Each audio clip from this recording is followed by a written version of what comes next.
እቺ ፖሊስ 75 ዓመት ከታሰረ እስረኛ ጋር ፍቅር ይዛትና ከእስር ቤት ታስመልጧለች። ታሪኩ የሚጀምረው ከሷ ነው። ቪኪ ትባላለች። እኛ ግን ለዚህ ቪዲዮ ኪኪ ብለን እንጠራታለን። ኪኪ የ56 ዓመት ጎልማሲትና እስር ቤት ውስጥ ደግሞ ሱፐርቫይዘር ሆና ተቀጥራ የምትሰራ ፖሊስ ናት። ኪኪም እንደማንኛውም ሰው ኖርማል ሰው ነበረች። ባለቆቿ የምትከበር፣ በጓደኞቿና በስራ ባልደረቦቿ ደግሞ የምትወደድና የምትታመን አሪፍ ሰው ነበረች። ታዲያ ኪኪ ትንሽ ችግር ነበረባት። ከባሏ ጋር ከተፋታች አመታት አልፈዋል።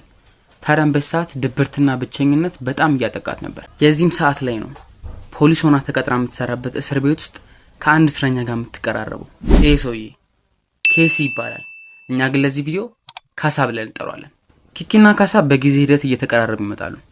ስታልፍ ይለክፋታል ምናምን፣ እሷም ያላ ትስቃለች። ከዛም ክንፍ ያለ ፍቅር ውስጥ ይገባሉ። ካሳም ኪኪን ብቸኝነቷን ያስረሳል። ናው ስለ ካሳ አጠር ያለች ባክግራውንድ ቼክ ስለመስታከል ካሳ እንደማንኛውም ሰው ደረቅ ቼክ ጽፎ ወይም ደግሞ ታክስ አጭበርብሮ ወይም ደግሞ ጥርስ አውልቆ አይደለም እስር ቤት የገባው። በጣት የሚቆጠሩ ሰዎችን በአሰቃቂ መንገድ በመግደል ከነዛ ውስጥም አንዷ የገዛ ፍቅረኛው ናት። በጩቤ ብዙ ጊዜ ወቅቱ ጥግ ያስያዛት። ኪኪም ይሄንን ታውቃለች፣ ግን who cares ብቸኝነቷን አስረስቷታል።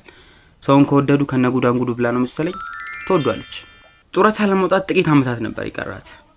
ታዲያ በሰዓት ሁለት ነገር ታስባለች። አንደኛው ካሳን ከእስር ቤት አስመልጣ የተቀረውን ዘመናቸውን አንድ ላይ በፍቅር ሊኖሩ፣ ሁለተኛው ደግሞ የቀራትን ጥቂት አመታት በሰላም ሰርታ ጡረታዋን ወጥታ የጧት 2 ሰዓት ፀሐይን በየቀኑ እያሞቀች በሰላምና በጤና መኖር ነበር። እሷም ሁለተኛው ሐሳብ ብዙም አልተመቻት። ስለዚህ ካሳን ማስመለጥን ትመርጣለች። በውሳኔዋ መሰረት እያንዳንዱ ነገር ፕላን ታደርጋለች። በእቅዷ መሰረትም ካሳን የምታስመልጥበት ቀን ይደርሳል። ናው ኪኪ እስር ቤት ውስጥ ሱፐርቫይዘር ናት። እንዲሁም የሥራ ባልደረቦቿ እንዳለ ያምኗታል። ስለዚህ እሷም ይሄንን አድቫንቴጅ ትጠቀምበታለች። ለቅርብ አለቃዋም ካሳ የአእምሮ ሕክምና ቀጠሮ እንዳለበትና መውሰድ እንዳለባት ዋሽታ በፊት ለፊት በር ይዘው ትወጣለች።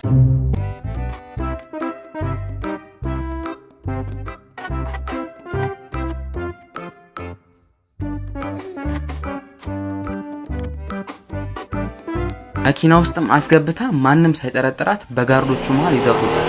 ይዛው ከወጣችም 6 ሰዓታት ያልፋሉ። ፖሊሶቹም ግራ ይገባቸዋል።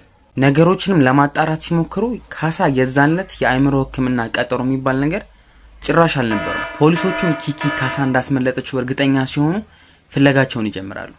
ጉዳዩንም በሬዲዮና በቲቪ ይፋ ያወጡታል።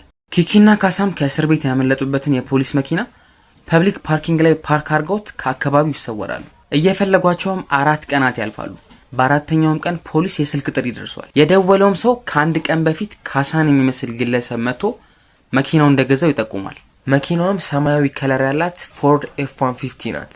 በንጋታውም መኪናውን ፍለጋ ላይ እያሉ ሌላ ስልክ ጥሪ ደርሳቸዋል። ጠቋሚውም የመኪና ማጠቢያ ሰርቪስ ቢዝነስ የሚሰጥ ባለቤት ሲሆን ካሳ በእርግጠኝነት የሱ ጋራጅ ውስጥ መኪናውን ፓርክ አድርጎ ጥሎ እንደጠፋ ነው የሚናገረው። ፖሊሶቹም ቦታው ላይ ደርሰው የሰውየው ጋራጅ ውስጥ ያለ የካሜራ ቅጂ ሲመለከቱ እውነትም ካሳ ነው መኪናውን ፓርክ አድርጎ ጥሎ ሄደው። ከዛ በኋላ ግን ወዴት እንደተሰለበ ጭራሽ አይታይም። ፖሊሶቹ ካሳ መኪናዋን ጋራጅ ውስጥ ፓርክ አድርጎ ከመጥፋቱ በፊት የነበረውን ጉዞ በየመንገዱ በተገጠሙ ካሜራዎች ይመለከቱታል። ከዚያም አንድ ነገር ያስተውላሉ።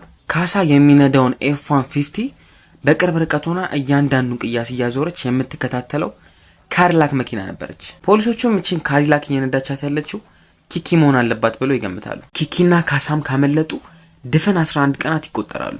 ታዲያ በዚህ ሰዓትም ኪኪ እቅዷ አሪፍ እየሄደ እንደሆነ ታስባለች።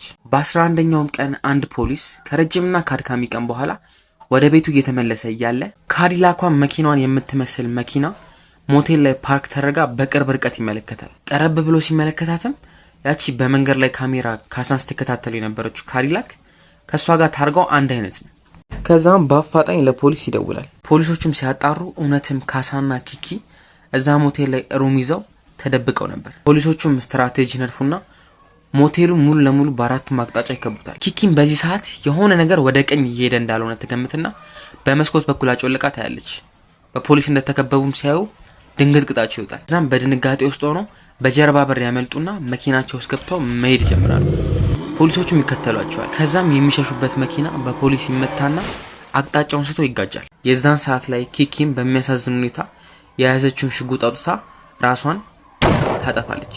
ካሳንም የተፈረደበትን 75 ዓመት በሰላም እንዲጠጣ መልሰው ወደ እስር ቤት ይከቱታል።